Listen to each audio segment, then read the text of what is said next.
This is my open letter to people incarcerated in the prison industrial complex, past, present, and future.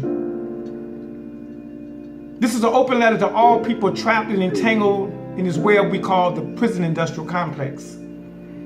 It's written to all people of the system regardless of race. Although I know the concept of the new Jim Crow and aware that for people of color, the prison system has come no more than a racial caste system. As I am aware to acknowledge those facts, my eyes see daily the effects of the barbaric system on all people. So this is an open letter to you all. See, my eyes sit in a vantage point that many would call unique. Not only do I help support people returning from prison, but I also have been tied up in the new Jim Crow system as well. So I get to address these issues not only from the outside looking in, but from the inside as well. So I can see the past, the present, and the future. The past. It's kind of hard to call it that because once you're in, you're never really past the system of incarceration. It somehow will have an effect on your entire lifespan in some shape or form. But once you're released from the system, once you can see the end of probation and parole, once you can touch your loved ones again without the barriers of a glass window or security guards, I need you to stop and realize that you've been blessed with an opportunity that others may never see. You've been given a second chance at life, a second chance that sadly many of you will throw away. That's the point of me talking about your past. See, I see you walking around at times as if someone owed you something or owes you the second chance. You could have had a DA that screwed you over and you still be right behind those bars. Dear past, no one is going to give you anything, nor do they owe you anything. Consider any help you get as an extra. You got to be hungry for yourself. You got to get up every morning with one goal, to do whatever it takes to secure that this newfound freedom is everlasting. You can't find a job after putting in 10 applications? Then put in 30 more. You can't find transportation? Walk. Run if you have to, but by all means keep moving. Stagnation will cause you to fail. And sadly, I get to witness failure often. There are always the telltale signs. There are always the same symptoms I look for. First, there's your association. Who do you align yourself with once you're released from prison? What daily habits do you consume with your time? Are the people and practices you allow yourself to be associated with supportive in keeping you moving forward? Often I see these associations and habits your path to failure. But you don't hear me, do you? And you in the past that have children, this is the most significant clue I use to determine your rate of success. This rule you can take to the bank. If a person who is formerly incarcerated comes out of prison and spends more time on social media and lousy association instead of trying to rebuild the lost time with their children, telltale sign of disaster. And sadly, I see it too often. Past. Leave the past in the past. That's my simple message to you. That's what I wrote to tell you. Leave all that negativity, all that attitude, all that I'm smarter than everyone in the world. Leave it in the past. You do that alone, and I guarantee you your success rate will go up 80% alone. Try it. Past, try it. What else do you have to lose?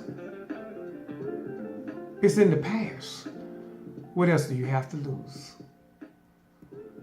Now to the present. I saw you last month standing in the courtroom. You were shackled up there wearing your brand new orange jumpsuit. Oh, by the way, did you know that the law allows you to request an appearance in civilian clothing? That orange and them shackles make you look guilty before you even say a word. And as you stood there before the judge, who will soon decide your future, oh, how so badly I wanted to shove the words, Your Honor, yes ma'am, and yes sir into your mouth. You were trying so badly to keep it 100 that you were not aware of the 100 jobs that are going to deny you as a convicted felon. You were not aware of the 100 apartment complexes that will deny your application. You were not aware of the 100 people that saw your last photo and mugshots. And what about the 100 friends and family that had hope in you, and now you've let them down?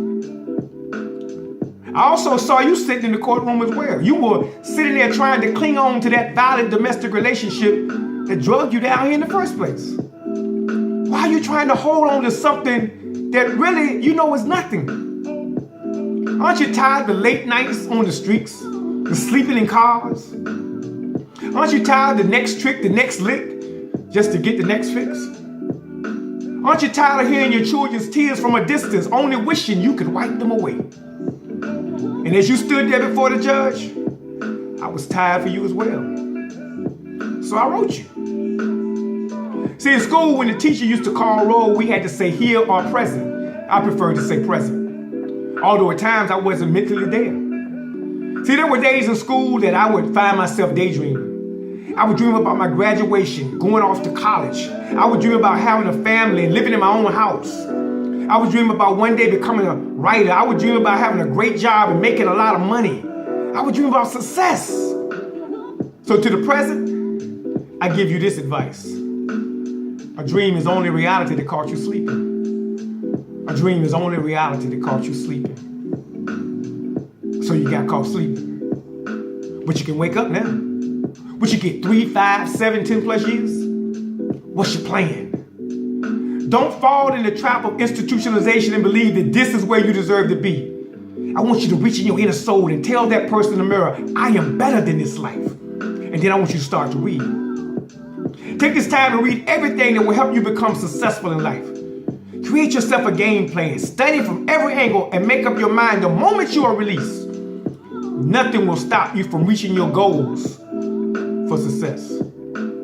And by chance, if you're going for an extended stay, never give up hope. Let your drive be one that will save someone in the future from filling your place in this prison industrial complex system. So to the future, I hope there is none. That's the purpose of this letter. I'm asking you in the past and the present to help me save the future. Together we can end this vicious cycle of mass incarceration. Yes, I know we're fighting against a mass system of corruption, power, and justice at times. And I know they have the law on their side. But America wasn't built that way. America didn't sit by and let Britain rule them under what they felt was unjust and inhuman treatment. They rose up. The world didn't sit back and allow Hitler to inflict policy on them that would strip the God-given rights of human beings. They rose up. And how was the old Jim Crow system defeated? Rosa Parks sat down in a chair one day and said, I'm sick and tired of being sick and tired. And they rose up. So let's rise up, past and present. Let's go save our future.